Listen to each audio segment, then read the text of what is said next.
A gente vai continuar falando sobre máquinas simples, entender mais alguns tipos que existem e como que funciona, como que é o mecanismo delas. Vamos lá?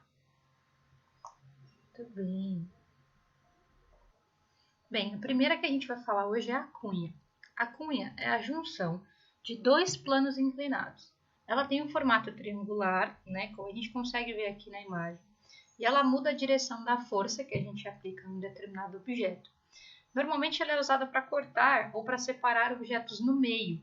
Então, normalmente a gente tem como exemplos o machado, né, e a talhadeira. O machado, inclusive, ele une dois tipos de máquina simples. A cunha, que é a lâmina do machado, e a alavanca, que é o próprio cabo do machado. Então, a gente tem uma máquina, né, simples, duas máquinas simples, perdão, juntas no mesmo objeto, beleza? Um outro tipo de máquina simples que a gente tem são os parafusos. O parafuso, assim como o plano inclinado, ele vai mudar a direção da força. Então, ele consegue prender um objeto, por exemplo, né, mudando a direção que a força é aplicada por quem está parafusando. Ele se encaixa no local, sem que seja necessário aplicar uma força sobre ele, por exemplo, e os objetos conseguem se mover na direção da cabeça do parafuso, como se estivessem subindo num plano inclinado. Aqui a gente tem um facilitador, né? Mas é um tipo de plano inclinado, só que mudando a direção da força que a gente aplica, beleza? Agora a gente vai falar sobre rodas, polias e engrenagens. Mas primeiro a gente vai falar sobre força de atrito. A força de atrito é a força que a gente aplica para executar uma determinada ação ou um determinado movimento. Se a gente olhar aqui na imagem, ela tem a mesma direção, mas sentido contrário ao movimento, por exemplo, aqui desse atleta. A intensidade que essa força vai ser aplicada, né, vai ser realizada, depende da superfície. Se a gente estiver numa superfície plana, lisa, sem irregularidades, ela vai ser menor. Se a gente estiver numa superfície irregular ou, né, com alguma outra irregularidade, um obstáculo, algo do tipo, a gente vai ter que aplicar uma força maior para conseguir executar um movimento.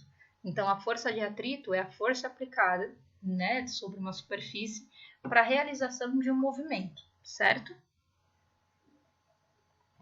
Assim, a roda, por exemplo, é um tipo de máquina simples que vai ajudar nesse tipo de tarefa. Ela reduz essa força de atrito, ela facilita o trabalho realizado e provavelmente ela começou a ser desenvolvida a partir de troncos de árvores que eram colocados embaixo de objetos pesados, como pedras, por exemplo, né? Ela é considerada uma das invenções mais importantes da humanidade e a roda e o eixo são exemplos de máquinas simples que facilitam o nosso trabalho.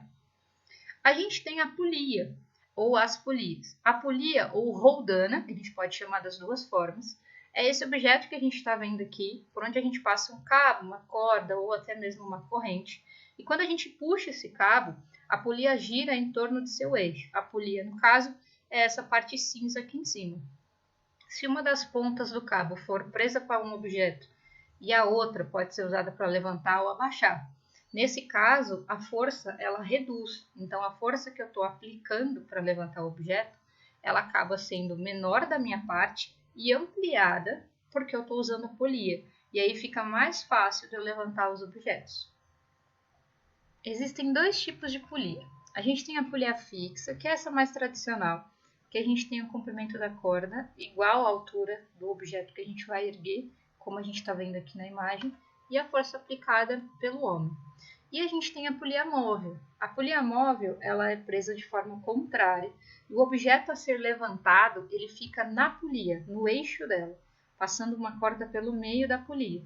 Nesse caso, eu tenho que movimentar uma das pontas do cabo para conseguir movimentar o objeto. Ao contrário do que acontece na polia fixa, a direção e o sentido das forças aqui são os mesmos do movimento do objeto, já que na polia fixa elas são contrárias. Tudo bem? Espero que tenha dado para entender. A gente tem mais uma parte ainda, tá? Até lá!